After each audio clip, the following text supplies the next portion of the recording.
Bien. Alors bonjour. Merci d'être là malgré le temps peu propice et le fait que j'aie annoncé que toutes les séances allaient être enregistrées, les vidéos. Alors aujourd'hui, ce qui nous intéresse, bien sûr, c'est les théories du complot sur Internet. Mais les théories du complot n'ont pas attendu Internet pour exister, ça vous le savez bien. Alors j'ai essayé de mettre un sujet d'actualité, le coronavirus, renommé Covid-19, mais... Alors vous verrez, si vous tapez coronavirus complot, vous allez avoir des dizaines, des centaines de théories du complot, les plus ou moins fumeuses. Puis il y en a une que j'ai trouvée sur Facebook assez rigolote. Il y a un gars qui s'étonne de voir coronavirus sur une lotion de désinfection. Et il se dit, mais alors il y avait une lotion de désinfection avant le coronavirus, donc alors du coup ça veut dire que le coronavirus était déjà connu avant, donc c'est un complot. Alors qu'on le sait que le coronavirus c'est une forme de virus, il a déjà existé avant, notamment en 2003 avec le SRAS, c'était déjà un coronavirus. Il y a d'autres formes qui existent. Alors bien sûr celui-là il a la particularité comme le SRAS de s'être transmis à l'homme puis d'être transmissible d'homme à homme. Alors il y a beaucoup de théories du complot, on y va de tous les fantasmes. Alors, on retrouve souvent l'idée que c'est une création américaine. On trouve même la défense de cette théorie dans les médias officiels russes, un peu dans la continuité de la propagande post-guerre froide du KGB, on dirait un film d'espionnage, mais tout ça c'est tout à fait réel. Et ça s'inspire largement des théories du complot sur le sida, que le sida serait une invention soit américaine, soit africaine, soit cubaine, soit etc. Chaque fois qu'il y a quelque chose, un sujet brûlant, un sujet inquiétant, c'est l'occasion de voir, de construire et puis en tout cas de voir s'agiter plein de théories du complot les unes à côté des autres.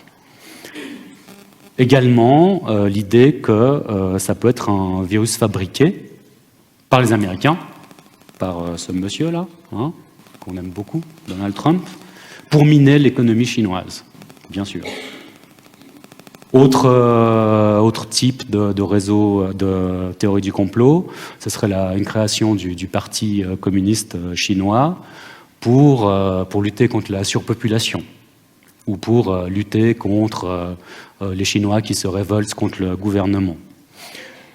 Alors, ce qui est quand même un petit peu embêtant avec tout ça, c'est que ça a tendance à faire ressurgir des vieilles xénophobies, un vieux fond d'antisémitisme, de vieux fonds racistes.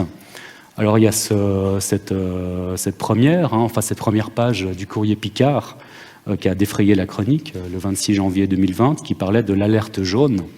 C'était évidemment pas très malin, ça fait penser à cette première devenue tristement célèbre, qui annonce le péril jaune.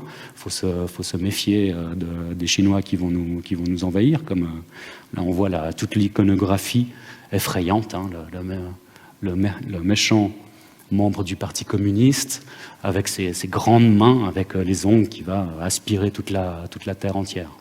Alors c'était en 55, et voilà que ça se répète tout le temps jusqu'à aujourd'hui. En 2020.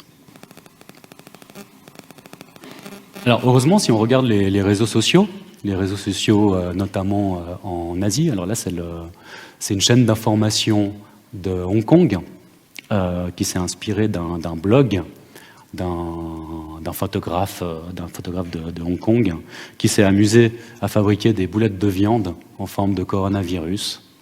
Ça a amusé le public. Et puis ça n'a pas l'air si mauvais que ça, D'ailleurs, un petit champignon là dans les boules de viande. Et ça a pas mal fait rire une population qui pourtant se trouve directement confrontée avec ce danger. Alors, pour faire un petit peu le ménage dans toutes ces affaires de complot, parce que finalement, ça devient un petit peu difficile de savoir de quoi on parle.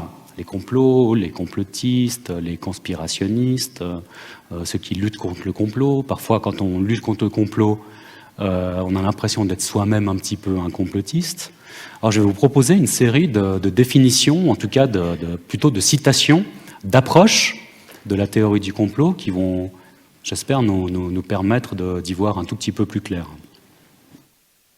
Alors je suis tombé en écoutant une émission de ce chercheur, Mathias Girel, qui s'est fait un peu la spécialité de l'analyse des théories du complot, qui s'est essayé à une définition, mais qui est plutôt pertinente, qui définit le complot autour de l'action.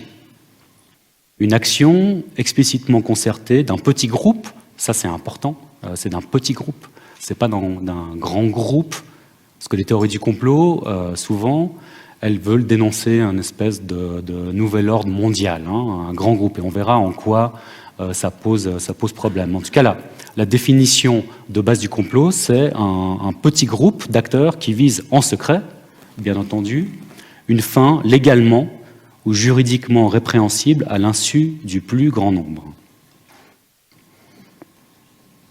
Une autre approche, c'est celle de Karl Popper, le grand épistémologue allemand, qui nous a, qui a révolutionné l'histoire des sciences et puis la science de la science, la philosophie des sciences, qui s'est intéressé aussi à cette affaire du complot en 1979. Enfin, ça a été réédité en 1979.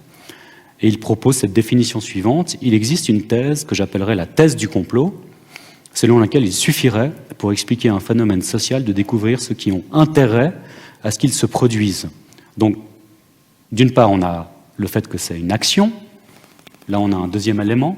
Il faut qu'il y ait un intérêt commun à ce que quelque chose se produise, en secret, bien sûr. Elle part de l'idée erronée que tout ce qui se passe dans une société, guerre, chômage, pénurie, pauvreté, résulte directement des desseins d'individus ou de groupes puissants. C'est l'idée que quand il y a un phénomène social compliqué, parce que tous les phénomènes sociaux sont compliqués, il suffit de faire un petit peu d'histoire, de faire un petit peu de sciences humaines, de voir la difficulté qu'on a à expliquer des phénomènes sociaux, même avec 1 an, 10 ans, 20 ans, 50 ans, un siècle, des siècles de retard. On a beaucoup de difficultés à expliquer les tenants et aboutissants de certains phénomènes historiques, de certains phénomènes sociaux. Et les théories du complot ont ça de puissant qu'elles donnent une explication généralement assez simple et satisfaisante, qui donne l'impression qu'on a une explication toute faite. Une autre personne dont on peut s'inspirer, c'est l'intellectuelle Hannah Arendt, qui nous rappelle que dans toute théorie du complot, il y a une empreinte idéologique. Il y a une empreinte, on le verra plus tard, d'un discours politique. C'est pas juste un jeu, c'est pas juste une intention qui est neutre, qui est dénuée de tout dessein politique et idéologique. Alors, elle suggère que la pensée idéologique s'émancipe de la réalité que nous percevons au moyen de nos 5 sens et affirme l'existence d'une réalité plus vraie. Donc si on a accès, si on accepte cette idéologie, si on adhère aux théories du complot, par exemple, elle ne parle pas directement des théories du complot, mais en tout cas quand elle parle de la pensée idéologique, ça fait référence à ça, c'est gratifiant, parce qu'on a l'impression d'avoir accès à une vérité à laquelle les autres n'ont pas accès, qui se dissimule derrière les choses sensibles, c'est caché, la vérité est ailleurs, elle demande qu'à éclater, mais on la retient. Les gouverne de cette retraite et requiert pour que nous puissions nous en aviser la possession d'un 6e sens.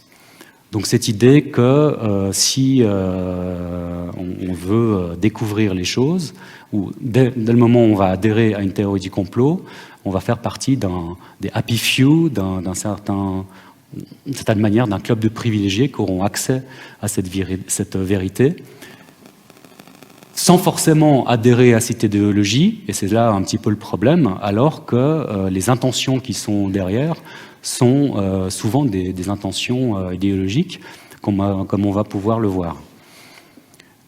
Son livre fascinant, Les origines du totalitarisme, c'est là qu'elle avance le concept de la banalité du mal, quand elle analyse la solution finale, ce qui s'est passé à Auschwitz.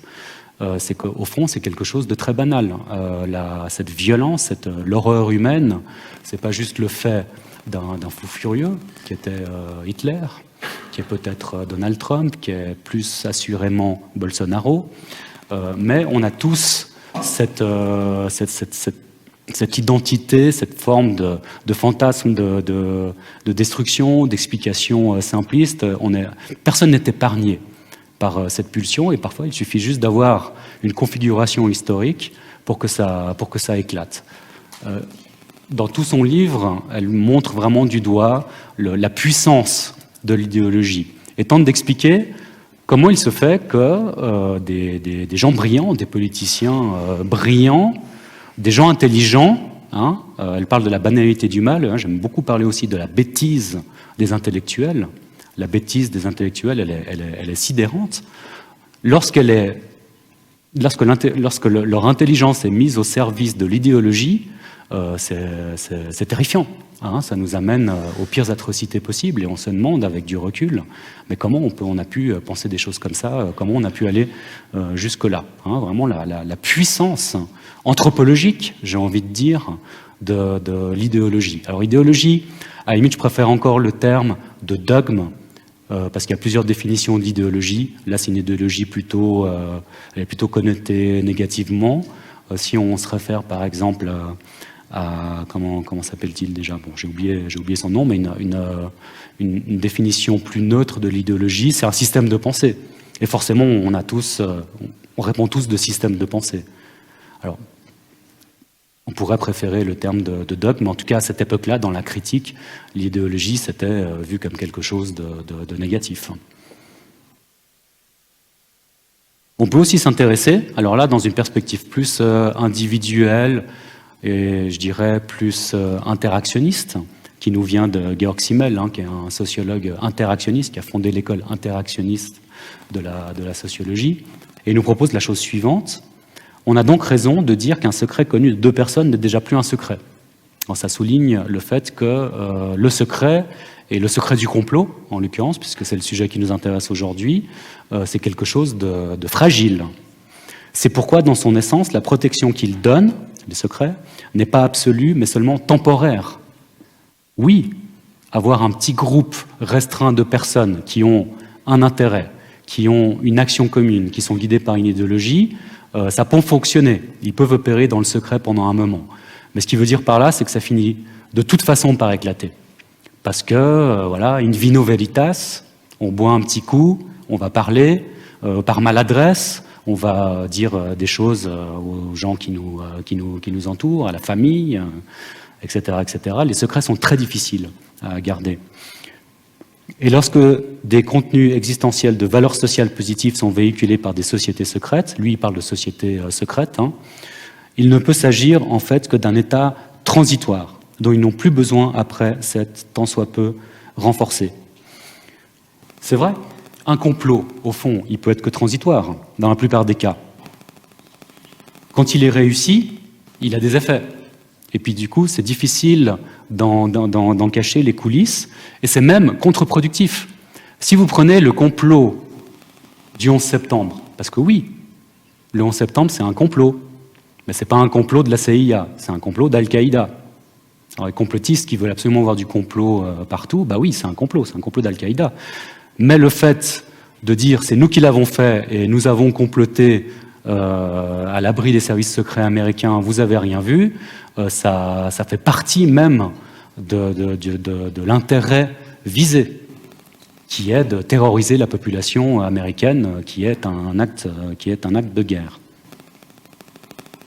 Et c'est aussi ce que souligne, il y a bien longtemps, au XVe siècle, XVe et XVIe siècle, le bien connu Nicolas Machiavel, lorsqu'il nous dit « Il est impossible d'empêcher qu'une conspiration ne soit découverte », et là c'est très humaniste, Machiavel c'est le père de la réelle politique, de faire la politique réaliste, dénouée de toute idéologie, du calcul, voilà, si on veut obtenir tel objectif, il faut tel moyen, c'est une science politique qui se veut très réaliste, et il nous dit voilà, il y a trois causes qui détruisent le secret du complot, la trahison, l'imprudence et puis la légèreté.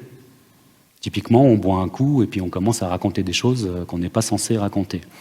Si vous voulez faire des enquêtes sur des sujets sensibles, sur, je sais pas, admettons, sur Nestlé, par exemple, ben allez à Vevey, et puis allez dans les cafés qui sont fréquentés par les gens qui ont du pouvoir là-bas, et puis écoutez-les. Ou dans le train. La première classe du train, c'est pas mal aussi pour écouter des histoires intéressantes. Quand on est pris dans la bulle du téléphone portable, on se laisse plus facilement aller. Mais c'est important de noter que cette légèreté, elle est dangereuse. Elle finit le plus souvent, dans l'immense majorité des cas, à porter préjudice à ces secrets dont ont besoin les complotistes, s'il y en a. Il nous dit quand le nombre des conjurés passe 3 ou 4. Alors Simmel, lui, il dit à partir de 2 personnes, il n'y a déjà plus de secret. Déjà, c'est difficile de maintenir un secret quand on est seul, et déjà quand il y a 2 personnes, si vous voulez, c'est presque exponentiel, c'est pas linéaire. Plus il y a de gens qui sont dans la confidence, plus les risques sont grands de façon exponentielle. Dès qu'on en a arrêté plus d'un, toute la trame est découverte, parce qu'il est impossible que 2 conjurés soient convenus ensemble de leur réponse. Discours sur la première décade de Tite-Live, 1531. On revient un petit peu à Simmel. Il nous parle de nouveau de la précarité du secret. Un secret est une chose si précaire, les tentations de le trahir sont si nombreuses. Ça peut être de la corruption, on nous propose de l'argent, vous voulez impressionner quelqu'un. Dans bien des cas, le chemin qui mène du silence à l'indiscrétion est si continu que la confiance absolue implique une très forte prédominance de facteurs subjectifs. Il y a l'idée de confiance absolue. On doit vraiment faire confiance aux autres membres de ce petit cercle qui complote pour obtenir un résultat.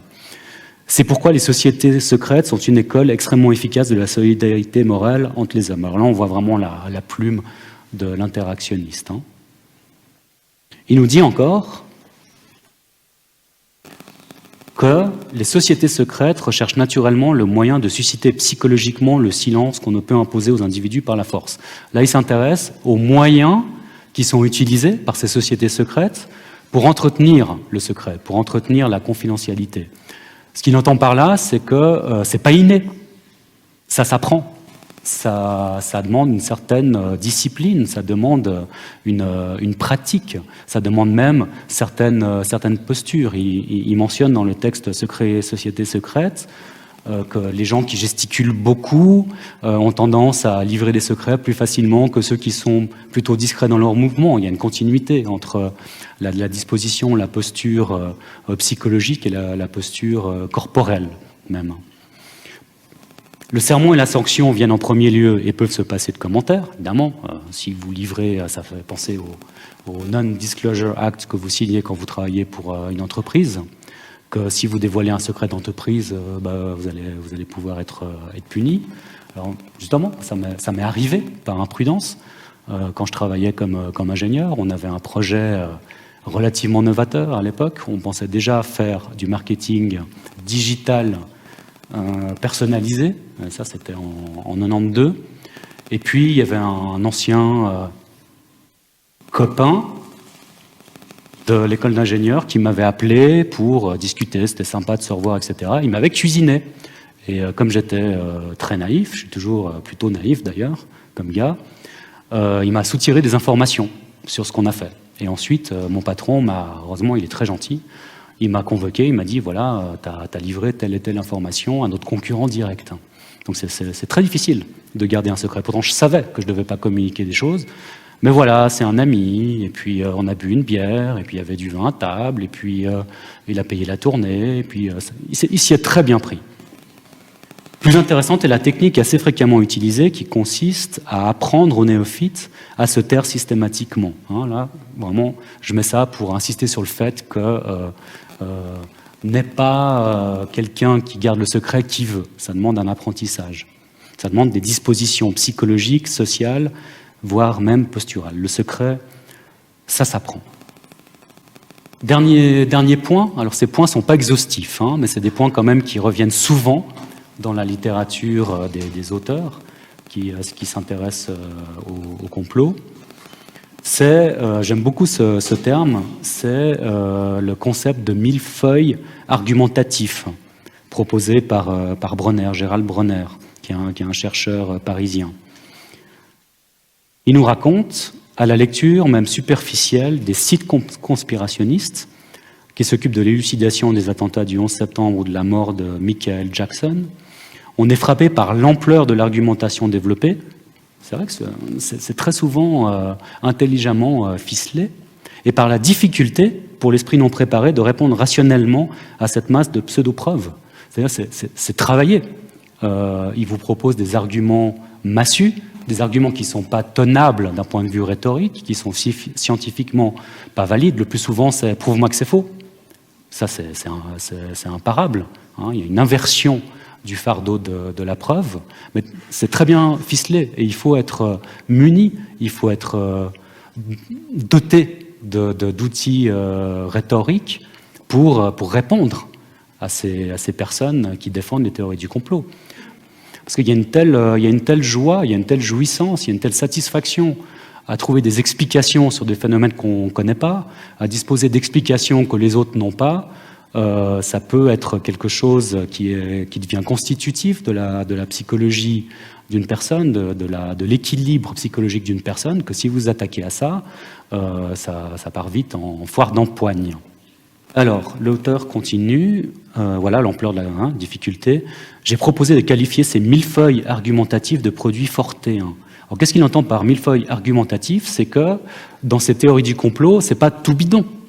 Ils s'inspirent de faits réels. Et puis, en deux faits réels, ils insèrent un fait qui est complètement inventé. Et ils vont construire une machine argumentative qui, en elle-même, n'est pas complètement fausse, qui fait appel à des doutes, qui fait appel à des contestations scientifiques qui sont légitimes. Et c'est un espèce de mix, de patchwork, de millefeuille, j'aime bien l'idée du millefeuille, qui est difficile parfois à démonter. Et il nous parle de millefeuille argumentative de produits fortéens. Alors, je me suis intéressé de voir qui était ce fameux Charles Fort, ça fait référence à Charles Fort, qui est un drôle de personnage qui écrivait beaucoup de choses apparemment très intelligentes, qui s'intéressait à relier des phénomènes entre eux qui n'avaient pas l'air d'être reliés, et qui bénéficiait malgré tout d'une assez bonne reconnaissance contemporaine. Alors là, j'ai quelques citations de Bronner, notamment. Il a passé sa vie à accumuler toutes sortes de faits plus ou moins bizarres qu'il nommait le sanatorium des coïncidences exagérées. Alors, une fois de plus, scientifiquement, ça peut être très stimulant. Souvent, les meilleures idées, les meilleures découvertes scientifiques partent de là. Simplement, il ne faut pas prendre sa vessie pour une lanterne. Ce sanatorium des coïncidences exagérées, c'est un fantastique laboratoire pour créer des nouvelles théories, mais après ces théories, il faut en faire des hypothèses, et après ces hypothèses, il faut les construire. Il faut faire une revue de la littérature, il faut mettre en place des méthodologies robustes, et il faut prouver ce qu'on va vouloir dire. Et à défendre d'indéfendables thèses comme celle affirmant que la Terre est plate. C'est très à la mode. En rentrant ici, j'ai vu qu'il y avait une conférence donnée par la faculté de lettres là-dessus, justement. Charles Fort n'était à coup sûr ni fou, ni idiot. C'est vrai, c'est très souvent des gens très intelligents qui sont à l'origine de ces théories farfelues. Au contraire, la plupart de ses contemporains lui reconnaissaient une forme d'intelligence atypique. On peut penser qu'il inaugura un siècle, et peut-être plus, de relativisme. Et pourquoi pas un siècle de relativisme? Ça peut faire du bien aussi de relativiser les choses, mais quand ça va trop loin, bien sûr, ça pose problème. Ce qu'il aimait par-dessus tout, c'était défendre des thèses improbables en les soutenant par un grand nombre d'arguments hétéroclites. Et ce que j'ai trouvé sur ce site, charlesfort.biz, c'est une présentation du personnage. Il le présente de la façon suivante. « Je sais que je ne sais pas, avouait Charles Fort, champion des collectionneurs du bizarre. Outré par le cynisme de la science. » Ça, c'est très important. Vous savez, vous avez peut-être eu l'occasion de vous en rendre compte. La haine de l'intellectuel, c'est quelque chose qui est omniprésent dans notre société et qui a fait des ravages. Elle était aussi la révolution culturelle de Mao Tse-tung, elle s'est appuyée là-dessus. Pol Pot, il s'est appuyé là-dessus. On sait ce que ça a donné. On n'aime pas beaucoup les gens qui réfléchissent.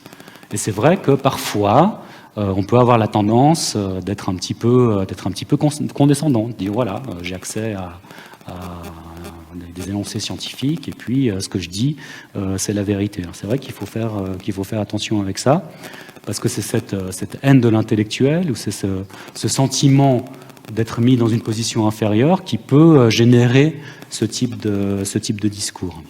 Donc, outré par le cynisme de la science, il s'est lancé dans une expédition contre la dissimulation.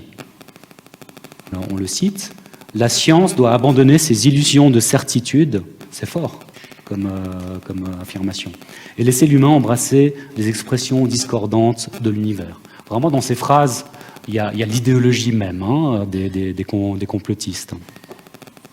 On nous cache la vérité. Et il y a à peu près 3 ans, 4 ans, j'ai fait la connaissance, je ne l'ai pas connu personnellement, mais j'ai découvert ces reportages de Adam Curtis, un grand réalisateur de reportages qui travaille, excusez du peu, pour la BBC. C'est quand même ce qui se fait de mieux, supposément, en matière de reportage, et diplômé de sciences politiques à Oxford. Donc, lui non plus, pas fou, pas bête. Et il a produit, en 2016, un grand reportage qui dure 3h30, je crois, et je l'ai regardé. J'étais à Montréal à l'époque, avec mon voisin. On s'est endormi quelquefois. C'était plutôt intéressant. Alors, le reportage est assez... évidemment, il est intelligemment construit, et c'est un bel exemple de millefeuille, parce qu'il se base sur des faits réels, mais ensuite, il va un petit peu plus loin, il essaye de créer des liens entre des choses qui n'ont pas l'air d'avoir des liens. Donc, il va parler de Patti Smith, il va parler de Iggy Pop, puis après, il va faire des liens entre Iggy Pop et puis Kadhafi. Bon, là, ça commence un peu à décoller, là, quand même, mais ok, pourquoi pas. Puis on avance. Et puis, il commence à faire de l'ufologie, à parler d'objets volants non identifiés. Bon, d'accord. Là, ça commence franchement à déraper. Et après, il se trouve qu'il parle d'un sujet que je maîtrise. Que je maîtrisais déjà à l'époque, le big data. Et il commence à nous parler du big data comme étant cette espèce de puissance de calcul innombrable qui nous contrôle tous. Puis alors là, j'ai compris. Il se fout de notre gueule. Parce que quand il parle de choses que je ne connaissais pas très bien ou que je ne maîtrisais pas suffisamment, je pouvais me laisser promener par le doute. Mais aussitôt qu'il parle de quelque chose que je maîtrise, je me rends compte à quel point c'est farfelu. Et je suis allé jusqu'à me demander si c'était pas un canular, si c'était pas orchestré, qu'il jonglait pas sur sa notoriété pour faire réagir les gens, pour ensuite dire voilà, tout ce que je vous ai raconté, c'est des bêtises. Et puis j'ai attendu le démenti de ce canular, et le démenti de ce canular n'a pas eu lieu. Alors l'implication, pas seulement des médias conspirationnistes, des sites internet, de Twitter, etc., mais des médias officiels, ultra-officiels, qui bénéficient d'une légitimité, d'une notoriété, d'un prestige, d'un grand prestige, la BBC, dérape aussi, répond à ce fantasme d'obtenir une vérité et flirte avec les théories du complot. Et ça, c'est des procédés que la série de reportages que vous connaissez peut-être, DataGueule, que je vous recommande vivement. Alors bon, DataGueule, c'est dans ta gueule, bien sûr, mais c'est inspiré aussi du data-journalisme, de donner des informations basées sur des chiffres, sur des données de façon rapide, concise et efficace. Alors on va regarder ça ensemble.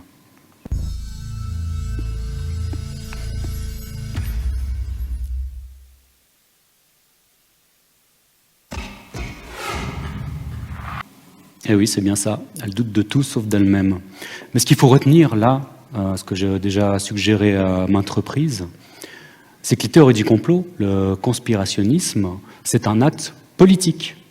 C'est pas seulement l'élucubration de fous, de déséquilibrés mentaux, parce qu'on voit souvent c'est des gens pas fous, même plutôt intelligents. C'est un discours politique. Et c'est un discours politique qui revient souvent à de l'anti-américanisme primaire, à de l'antisémitisme, à des formes de racisme, comme le suggère très bien cet auteur, Rudi Schweizstadt, ici, qui nous précise que le complotisme n'est pas un trouble mental, hein, que c'est un discours politique. Il nous explique ça très bien. Au seuil de ce livre, chassez de votre tête l'image épinale du conspirationniste, celle d'un asocial hirsute guettant l'arrivée imminente des hommes en noir. Le complotisme ne révèle pas de la psychiatrie. Il est avant tout une ressource discursive mise au service d'une lutte politique. Et là, il a tout à fait raison lorsqu'il souligne qu'un Français ne se met pas à croire du jour au lendemain que les tours du World Trade Center ont été dynamitées le 11 septembre 2001 s'il n'abrite en son fort intérieur un fond d'anti-américanisme. Personne, à moins de renfermer dans son cœur un incoercible penchant antisémite, ne peut souscrire un instant à l'idée que 4000 juifs ne sont pas venus y travailler ce matin-là parce qu'ils auraient été prévenus à l'avance de l'imminence de l'opération terroriste. De même, un bénévole de France Terre d'Asile ne peut pas croire que Mamadou Gassama, le jeune Malien qui allait secourir au mépris du danger un enfant de 4 ans suspendu au balcon d'un immeuble, est l'acteur d'une farce mise en scène par son on ne sait quel lobby pro-immigration. Pas plus qu'un astronaute ne peut adhérer à la thèse de la Terre plate. Il faut voir Vladimir Poutine avec les yeux de Chimène pour prétendre que les autorités ukrainiennes sont derrière le crash du MH17, de même qu'il faut être un nationaliste polonais pour souscrire à l'idée que le crash de Smolensk est un deuxième Katyn ourdi sous les eaux du Kremlin. Et il répète, le complotisme n'est pas... Non, c'est pas lui qui répète, c'est moi qui répète. Le complotisme n'est pas un trouble mental, c'est un discours politique. Et sur cette belle phrase qu'on va faire notre pause de 15 minutes. Bien, alors on va continuer notre complot. Oh, il y a je dirais pas que c'est une théorie du complot, mais ça suggère un complot. C'est un reportage, enfin un documentaire animé qui a circulé sur Internet, qui circule toujours sur Internet, qui est assez, qui est bien fait, qui présente une théorie de la monnaie qui s'appelle Money as Debt et qui présente ça comme la vérité qu'on nous cache. Alors, il n'y a pas le reportage entier, j'ai fait quelques extraits et je vous montre tout ça et je reviens dessus.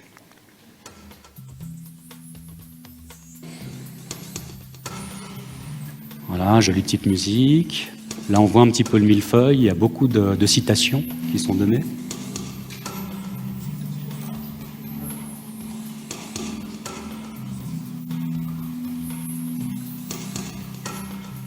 La musique qui suggère l'éclatement prochain d'une vérité. Ah, quand même, président des États-Unis.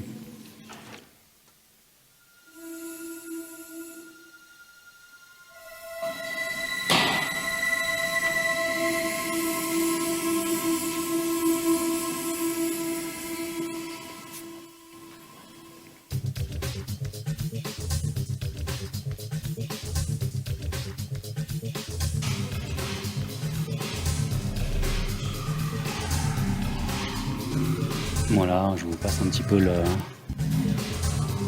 blablabla, les citations, la présentation.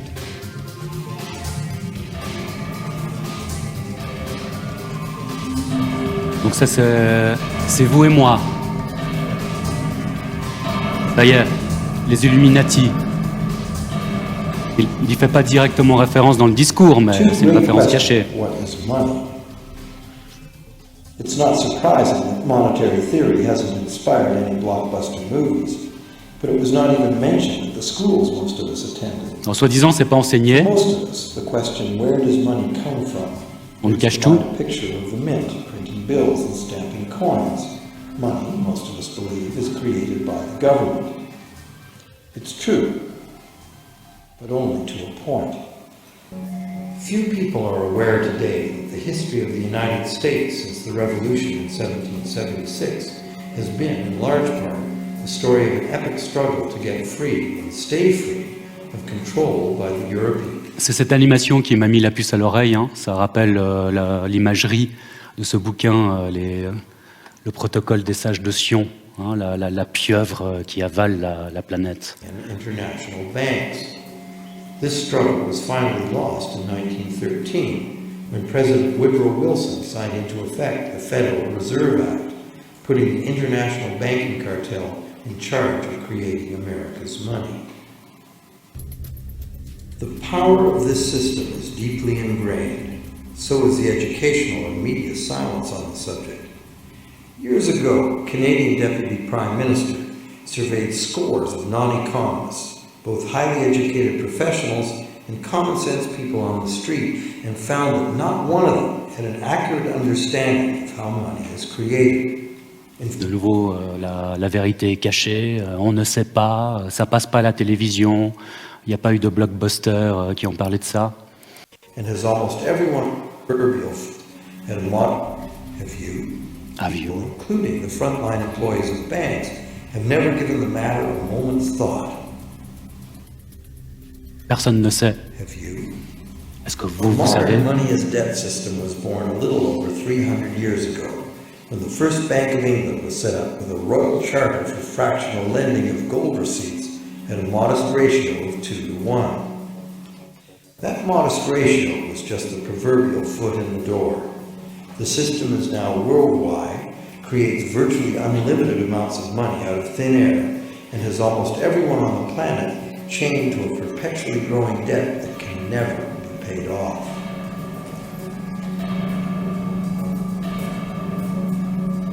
Could it have all happened by accident? Or is it a conspiracy? Voilà, on y arrive. Obviously, something very big is at stake here. Voilà, petite musique sympathique pour le générique de fin.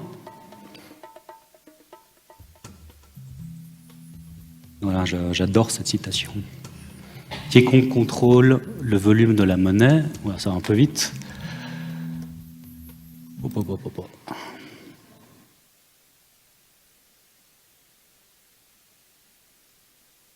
J'ai même pas vérifié l'authenticité de cette citation. Alors, quiconque contrôle le volume de la monnaie dans notre pays est un maître absolu de l'industrie et du commerce. Enfin, vous avez compris l'idée, quoi. Le système entier se contrôle facilement par un petit nombre, voilà. Surtout, James Garfield, assassinated President of the United States. Il a été assassiné, bien sûr. C'est pas pour rien, vous imaginez bien. Alors ça me fait penser à cette chanson de Dutronc, hein, vous la connaissez?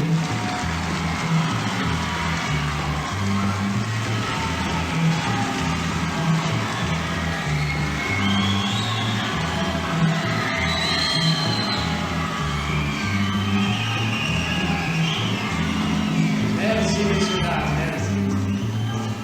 Vous pouvez continuer. Merci, encore une fois.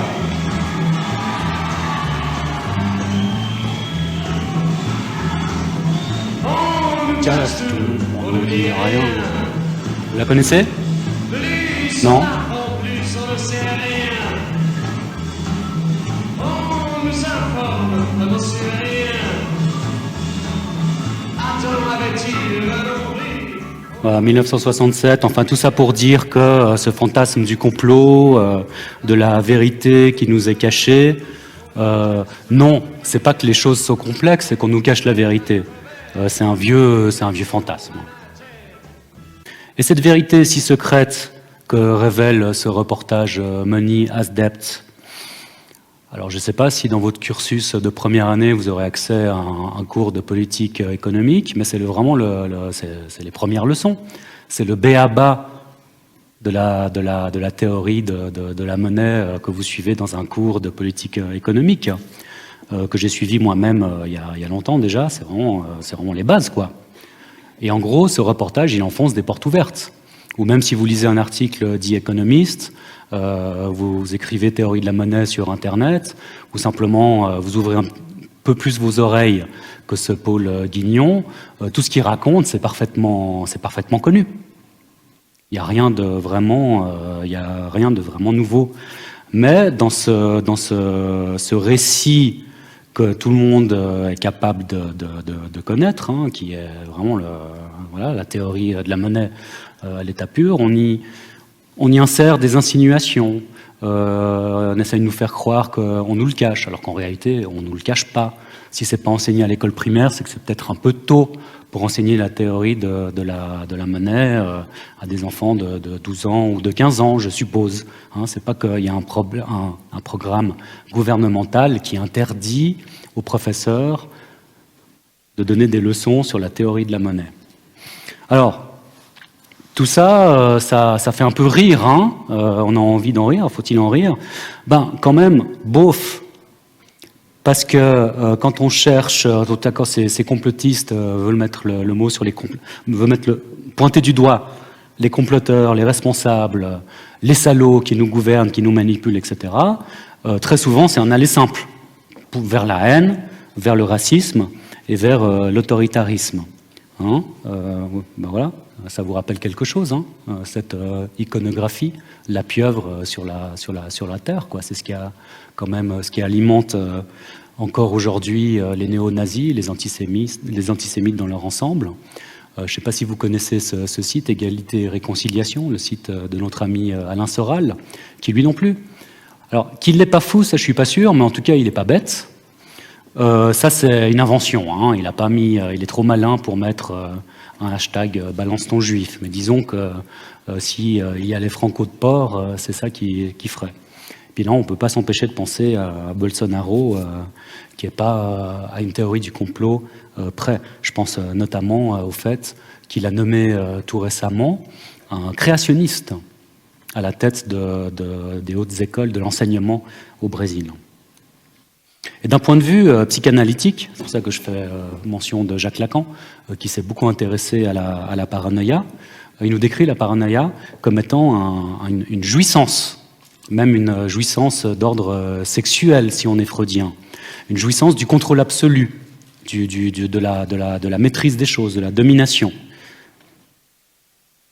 qui répond au fait que quand on est un être qui finalement mûrit, hein, on passe les différents stades de l'apprentissage du monde, on finit par accepter qu'on ne peut pas tout comprendre, qu'on ne peut pas tout contrôler. Là, les paranoïaques ont tendance, enfin ce qui les guide à la paranoïa, outre leur folie, c'est ce côté insupportable qu'il y a à ne pas pouvoir tout contrôler et tout comprendre. Et voilà, ce monsieur, Alain Soral, alors quand il ne protège pas son image, on voit quand même qu'il a pris un petit coup de vieux. C'est vrai que le complotisme, c'est une position qui est très confortable, qui est valorisante. Tout le monde se pose des questions sur la vérité. Moi, je sais, vous ne savez pas, je vais vous expliquer. Et tout ça, c'est très lucratif. Il y a de l'argent qui est fait derrière ces sites complotistes. Il y a une recherche de notoriété, de flatter son ego, puis de flatter l'ego des gens qui vont nous suivre. Une recherche de prestige. Ce monsieur, Alain Soral, alors que c'est un antisémite notoire, il est suivi. Et il est suivi pas forcément par des antisémites, parce qu'il a des arguments qui sont percutants, qui sont intellectuellement intéressants d'un point de vue rhétorique. Sauf qu'ils défendent des causes absolument inacceptables et que dans ce millefeuille qu'il présente, parce que finalement il fait que réaviver des théories marxistes, des théories anticolonialistes, mais à la sauce antisémite. Et ce qu'il faut comprendre, c'est que les complotistes, les réseaux de complotistes, c'est pas seulement une personne ou un groupe. C'est un réseau qui s'auto-référence et qui s'auto-alimente et qui produit de l'argent. Alors on va voir, j'ai fait une sélection d'un reportage qui dure à peu près 45 minutes, qui a été diffusé sur la RTS en 2018, je crois. Et j'ai fait un découpage des séquences qui montrent comment des journalistes ont fabriqué de toutes pièces une théorie du complot et comment ils l'ont diffusée en suivant les règles en vigueur dans le cercle des complotistes et à quel point ça marche. Alors voilà, si vous avez envie de vous amuser, faites votre propre théorie du complot. Ça marche bien. Et puis ça peut rapporter de l'argent. Hein, en moins d'une semaine, moins de 2 semaines, je crois. Pratiquement 10 000 vues sur YouTube. Hein, ça pourrait aller plus loin. S'il l'avait laissé, ça aurait été plus loin. On peut être payé par les vues de YouTube, donc pourquoi pas.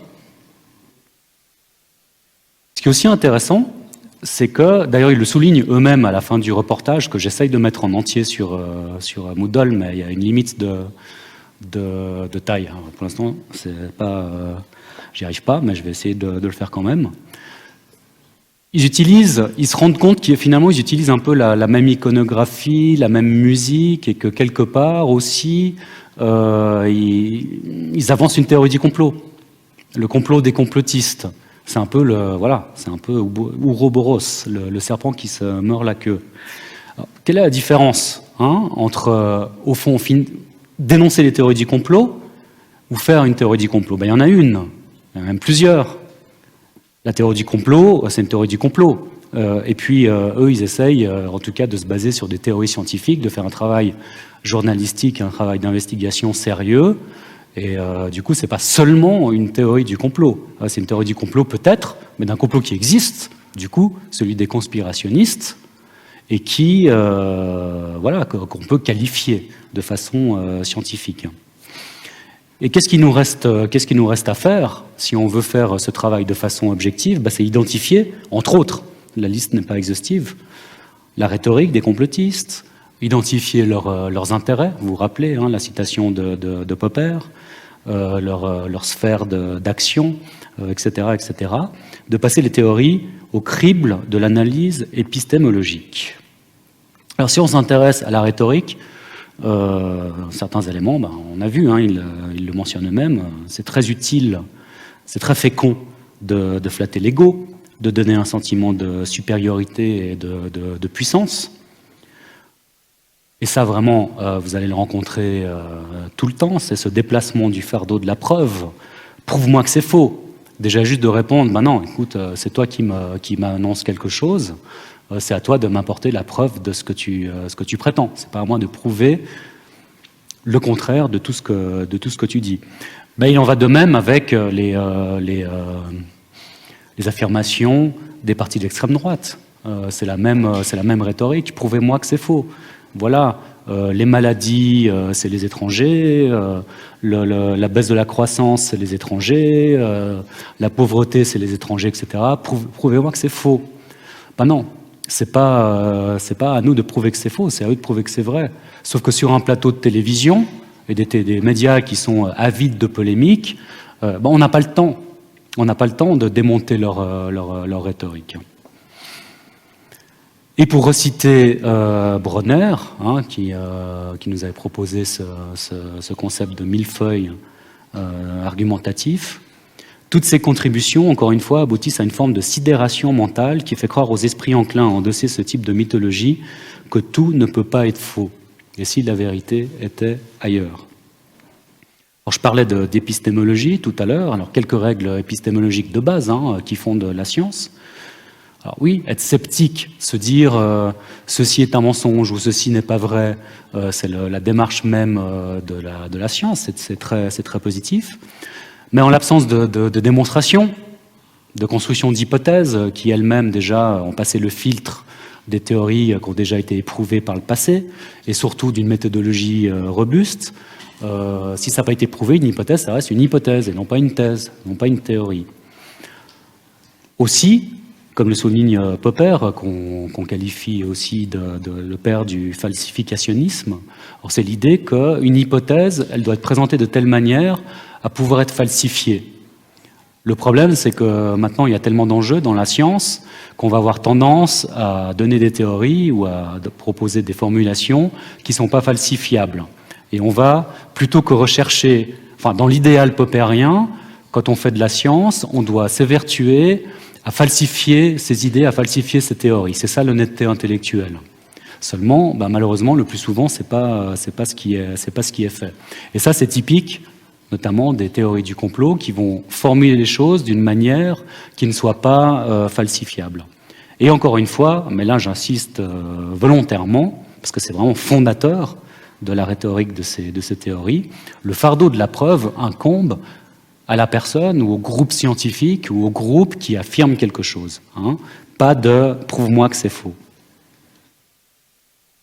Alors là, je me suis amusé à mettre Michel Foucault à l'épreuve du complotisme, parce que ce qui est intéressant de voir, c'est que le complotisme, c'est pas seulement, enfin, c'est pas le monopole d'un groupe restreint d'individus mal intentionnés qui énoncent des théories bizarroïdes. C'est une tendance qui nous habite. Il y a un complotiste, il y a une partie il y a un complotiste qui sommeille chacun de nous. Et quand vous lisez l'ouvrage de Foucault, Surveiller et punir, qui est essentiellement basé sur des théories et sur de la recherche bibliographique, des fois, on a quand même l'impression que c'est un peu une théorie du complot. Sauf que, voilà, c'est évidemment intelligemment mené. Il est suffisamment malin pour pas rompre la limite, mais je parle de lui avec tout l'amour que je lui porte. C'est grâce à Michel Foucault, ou à cause de Michel Foucault, suivant les points de vue, que je me suis mis à faire des sciences sociales. C'est un philosophe majeur du XXe siècle. Mais tout ça pour dire que les choses nous habitent. Que ce conspirationnisme, en quelque sorte, c'est quelque chose contre lequel on doit se battre en permanence. Et tout ça, ça ne veut pas dire qu'il n'y a pas de vrais complots. Ça ne veut pas dire qu'il n'y a pas effectivement des petits groupes d'intérêts qui nous cachent des trucs ou qui nous mentent pour servir des intérêts financiers ou des intérêts idéologiques. Et il y a ce bouquin absolument fascinant, Les Merchants de doute, publié en 2010, Merchant of Doubt en anglais, puis traduit en 2012. Il y a même un reportage sur Arte, vous pouvez aussi avoir la version cinématographique, de ces spécialistes qui vendent un produit, ce produit c'est le doute, et qui vont lutter contre l'idée que le tabagisme passif existe. Alors ils vont insuffler le doute. Ils vont dire oui, mais si c'était pas vrai, il y a certaines études qui démontrent que c'est pas vrai, etc. C'est ceux qui alimentent aussi le déni du réchauffement climatique ou qui alimentent le déni de l'existence des pluies acides, la bataille du trou d'ozone, etc., etc. Et là, on peut se demander, bon, alors la théorie du complot, elle est où là? Est-ce que c'est les marchands de doute qui vont dénoncer un complot anti-cigarettier, un complot anti-environnementaliste? Bon, en fait, non. C'est plutôt le travail de Oresque et de Conway qui font un travail de dénonciation de ces marchands de doute qui, dans ce cas-là, effectivement, peuvent être apparentés à des comploteurs, à des conspirationnistes, en quelque sorte. Et c'est ces idées qu'on essaye de nous mettre dans la tête et qui vont nous polluer, puis qui vont nous faire douter et qui vont influencer nos votes, par exemple. Voilà, c'est pas sûr que la cigarette provoque le cancer. Je ne sais pas si vous avez vu le fabuleux film de Michael Mann, je crois qu'il est sorti en 92 avec Al Pacino et Russell Crowe, Insider, je crois qu'il s'appelle. Justement, on voit à l'œuvre les cigarettiers et puis leur groupe marketing marchand de doute alors, ils savent très bien qu'ils ne vont pas pouvoir prouver que la cigarette ne provoque pas le cancer, mais ils font tout pour retarder la recherche, ou en tout cas pour insuffler le doute du côté des sénateurs, pour retarder les sanctions. Ou quand on nous dit les centrales nucléaires sont parfaitement sûres, elles ne peuvent pas exploser. Alors pour ça, il faut voir la fabuleuse série Tchernobyl. Bon, il faut être bien accroché, il ne faut pas nous faire une petite déprime avant de voir cette série, parce que c'est très très dur. Mais toute cette idéologie, quand j'ai fait l'école d'ingénieur, ça ne me rajeunit pas, entre 86 et 91, il y avait une section nucléaire, et j'ai eu quelques cours de physique nucléaire, et c'est ce qu'on nous affirmait. On nous disait une centrale nucléaire, ça ne peut pas exploser. La fission nucléaire ne peut pas amener à une explosion. La façon dont sont produites les centrales nucléaires sont extrêmement sûres. Alors, évidemment, il continue à dire ça après Tchernobyl. Ou alors, puis pour montrer que ce n'est pas juste de la science-fiction, la théorie de l'évolution n'est qu'une théorie parmi d'autres. C'est ce que dit Bolsonaro, qui veut bien se faire aimer des évangélistes et qui élit un évangéliste au poste de directeur, ministre de l'Éducation. Donc un créationniste, vous savez ce que c'est, les créationnistes qui rejettent la théorie de l'ovulation. La théorie de l'ovulation, non, je ne sais pas s'ils vont jusque-là. La théorie de l'évolution et qui défendent l'idée que le monde a été créé en 7 jours, etc. etc. C'est quand même plutôt effrayant. Alors, est-ce que c'est vendeur de doute? Est-ce qu'on peut considérer que c'est du complot? Alors, on va passer la checklist et on va voir si ça répond aux différents critères que je vous ai proposés parmi les citations. Alors, est-ce que c'est une action explicitement concertée d'un petit groupe d'acteurs qui vise en secret une fin légalement ou juridiquement répréhensible à l'insu du plus grand nombre? Les marchands de doute, qui nous disent que les centrales nucléaires n'explosent pas, que le global warming, c'est une invention, que les cigarettes ne créent pas le cancer, etc. etc. Qu'est-ce que vous en pensez? Est-ce que ce critère est validé ou est-ce qu'il n'est pas validé? Je crois qu'on peut raisonnablement dire que c'est vrai. Il s'agit bien d'une action explicitement concertée, puisque c'est un business. Ces gens-là ont fait de l'argent. C'est un relatif petit groupe d'acteurs. C'est en l'occurrence une agence de marketing en particulier, qui vise en secret, un secret relatif, mais un secret quand même, une fin légalement ou juridiquement répréhensible. Finalement, ils ont dû se manger plusieurs procès à l'insu du plus grand nombre. Ceux qui fument et qui vont choper le cancer. Ceux qui vont se faire exploser par une centrale nucléaire, et nous tous qui allons peut-être mourir du global warming.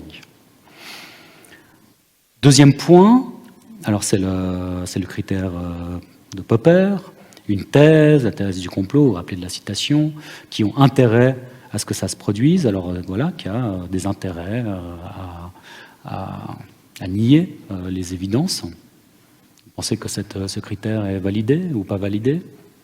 POC. On va dire que c'est plutôt validé. Est-ce qu'il y a une idéologie derrière? Que c'est une réalité, enfin que c'est quelque chose de plus vrai que la réalité? Ben là, de nouveau, on peut dire que oui. Alors c'est vrai que là, il ne s'agit pas de faire la promotion d'une extrême droite, de faire la promotion de l'extermination des Juifs, ce genre de choses. Mais il y a une forme d'idéologie, en tout cas une idéologie marketing, si on veut. J'ai un petit peu hésité, mais bon, voilà, comme disent nos amis anglo-saxons, for the sake of the argument, j'ai mis un vu.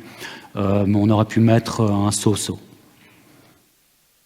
Notre ami Simmel, voilà, un secret connu n'est déjà plus un secret, c'est temporaire, c'est transitoire, alors là clairement, puisque ça a été déjoué par la suite. Et surtout, il savait dès le début que ça allait être transitoire. Le but, c'était non pas de convaincre la communauté scientifique en général que le réchauffement climatique n'existait pas, mais c'était de retarder les choses, de faire gagner du temps à leurs commanditaires, qui étaient Exxon, qui étaient Shell, qui étaient Total, de faire retarder l'acceptation du fait que le tabac... Enfin, il existait un tabagisme passif avec des clients comme Philip Morris. Voilà, on savait que ça allait être démenti, mais ça fait gagner du temps. On fait un calcul rationnel, on va payer des amendes, on va avoir des procès, mais en attendant, voilà, la cigarette n'est pas interdite, telle possibilité de faire de la publicité au cinéma ou sur Internet n'est pas interdit, et on gagne plus d'argent que d'argent qu'on va perdre quand on va devoir payer des amendes. C'est très rationnel tout ça. Alors, il est impossible d'empêcher qu'une conspiration ne soit découverte, trahison, imprudence, légèreté. On va dire que ça passe aussi ce test-là. Je pense notamment aux lanceurs d'alerte, par exemple. Ça, c'est un bel exemple. Le secret est une chose si précaire, ça demande une confiance absolue. Ok. 7 points, c'est un métier. Le secret, c'est un métier. Il faut faire preuve de certaines prédispositions psychologiques, sociales, voire même posturales.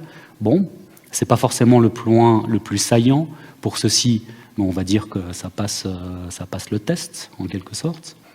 Et le dernier point, ce coup du millefeuille, ça tombe bien parce que c'est l'heure du goûter. À la lecture même superficielle des conspirationnistes, l'ampleur de l'argumentation développée, la difficulté de l'esprit non préparé, etc., oui, ils jouent justement là-dessus. Ces marchands de doute, ils ont réussi à corrompre des scientifiques reconnus pour acheter leur légitimité scientifique et leur faire dire des choses.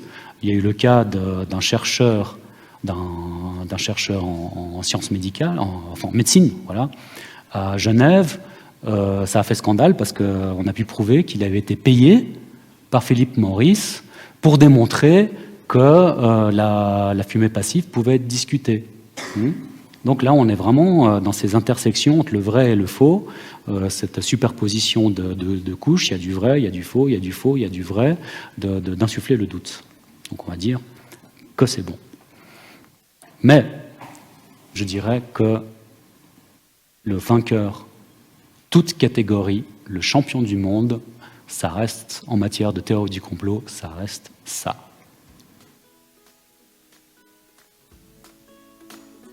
Water, when unmanipulated, is to find its level. So whether you look at a cup of water, a bathtub, a swimming pool, a lake, or the ocean, it's flat. Of course, natural motion is not considered and doesn't equal a curve. We have 0 authentic pictures of the Earth and they're all composites, and NASA even admits that they Photoshop Earth images. It is Photoshop, but it has to be. On numerous occasions, NASA admits that we can't go beyond low Earth orbit, which is between 99 miles and 1,200 miles away. The interesting thing is that the Moon is said to be 238,000 miles away, which is a difference of 236,800 miles. No matter if you're on the ground, on top of a building, a mountain, a hot air balloon, an airplane, or looking at high-altitude amateur balloon footage, the horizon never fails to rise right to your eyes.